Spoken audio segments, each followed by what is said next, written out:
He didn't remember clicking the link. That was the first thing that bothered him. One moment Armin was sitting on the edge of his narrow bed, phone glowing against the dim walls of his rented room, scrolling mindlessly through videos he didn't even care about. The fan above creaked with every rotation, pushing around warm air that smelled faintly of dust and old regrets.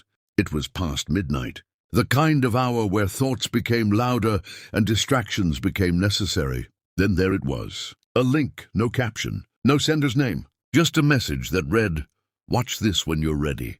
He frowned, his thumb hovering. He almost ignored it, almost. But something about those words felt personal, like they had been written with his chest in mind. He tapped. The screen went black for a second, then flickered to life. The video began without any buffering, without any title or intro. At first it showed nothing but a street. Not just any street. His street. Armin sat up straight, his heartbeat suddenly loud in his ears.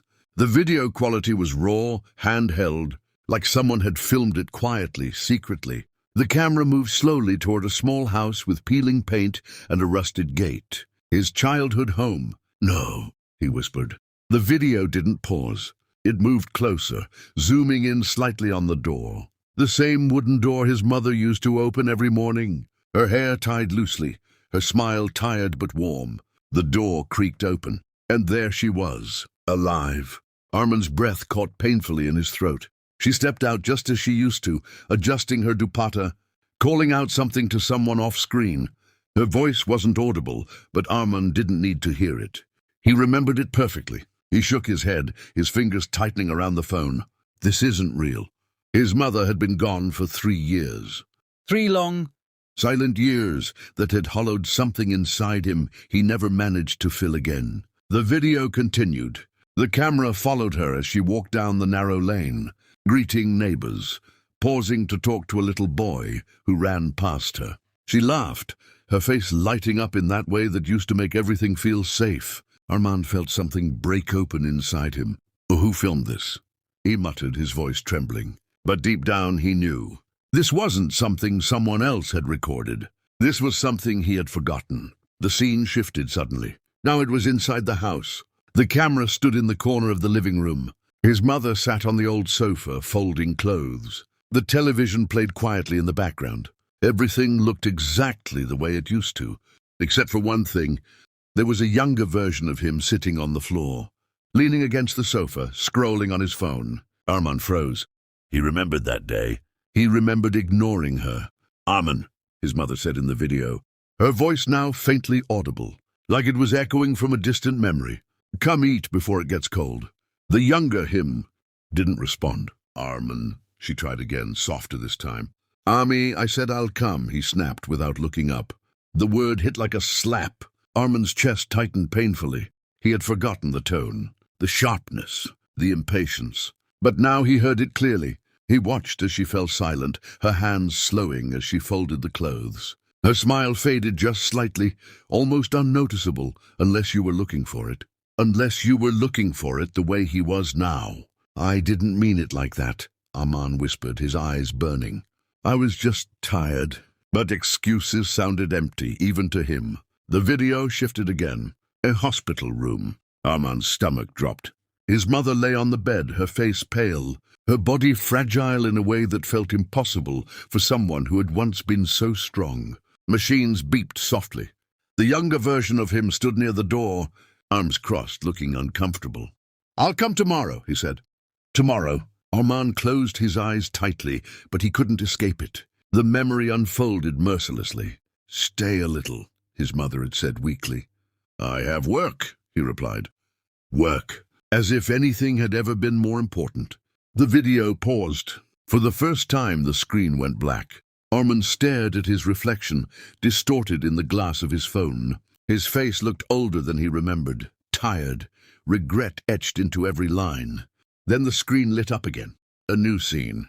His mother sat alone in the living room, holding his childhood photo in her hands. She traced his face gently. Her eyes filled with something he couldn't fully understand until now. Loneliness. "Allah keep him safe," she whispered. Armand's breath broke into uneven fragments. "I was safe," he said helplessly. "I was just not there." The video began to distort, the edges blurring slightly, and then something impossible happened.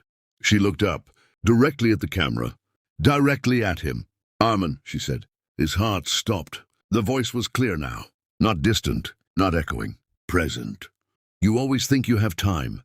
Tears spilled down his face, hot and unstoppable. "I'm sorry," he choked. "I'm so sorry, Ami." The room around him felt smaller, heavier, like the air itself was pressing against his chest. "I didn't know," he whispered. I thought you'd always be there." Her expression softened. "I was," she said gently, "until I wasn't." The words settled into him like a quiet truth he had spent years avoiding. He had lived as if time was endless, as if love could wait, as if people stayed. The screen flickered again. Now it showed him, present-day Armin, sitting alone in his room, just as he was now. The same posture, the same emptiness. He stared at it, confused. How? The video version of him looked up slowly, as if sensing something. Their eyes met. And in that moment, Armin felt something shift inside him. Something heavy and buried began to move. "What are you waiting for?" His mother's voice echoed faintly. The question lingered. What was he waiting for? More time? More chances? More tomorrows that weren't guaranteed? The video began to fade. His mother appeared one last time, standing in the doorway of their old home, sunlight framing her like a memory too bright to hold on to. "Live better," she said softly. "Not later, now." The screen went black. Completely. No replay button. No controls. Just darkness. Armin sat there, unmoving, his phone slipping from his hands onto the bed. The silence in the room was different now. Not empty. Full. Full of everything he had been running from. His chest rose and fell unevenly as he wiped his face with trembling hands. The tears didn't stop, but they felt lighter somehow. Cleaner. He stood up slowly, his legs unsteady. For the first time in years, he looked around his room as if seeing it clearly. The clutter, the dust, the signs of someone who had stopped caring. He walked to the window and opened it. Cool air rushed in, carrying the distant sounds of life still moving forward. Somewhere someone laughed.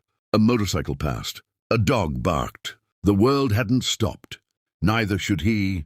He reached for his phone again, his fingers hesitating for only a second before dialing a number. He hadn't called in months. His father. The line rang. Once. Twice. 3 times. "Hello?" came the familiar, aged voice. Armin swallowed hard. "Abu, it's me." There was a pause. A long one. Then Armin. Something in that single word broke whatever walls he had left. "I'm sorry," he said, his voice cracking. "For everything. I wanted to hear your voice." On the other end, silence again. But this time it wasn't empty. It was full of something fragile. "I've been waiting," his father said quietly. Armin closed his eyes, letting the words settle into him. "And I'm coming to visit tomorrow," he said. "No, not tomorrow. Today." He looked at the faint light beginning to creep into the sky. Dawn. A new beginning, whether he deserved it or not. "I'll make breakfast," his father replied, a small warmth returning to his voice. Armin smiled through his tears. "Make tea too," he said softly, "the way Ami used to." After the call ended, he stood there for a long time, watching the sky shift from darkness to light. The pain was still there. The regret hadn't disappeared, but something else had taken root alongside it. A quiet determination. He couldn't go back. He couldn't change the moments he had lost, but he could change what came next. And for the first time in a long time, that felt like enough.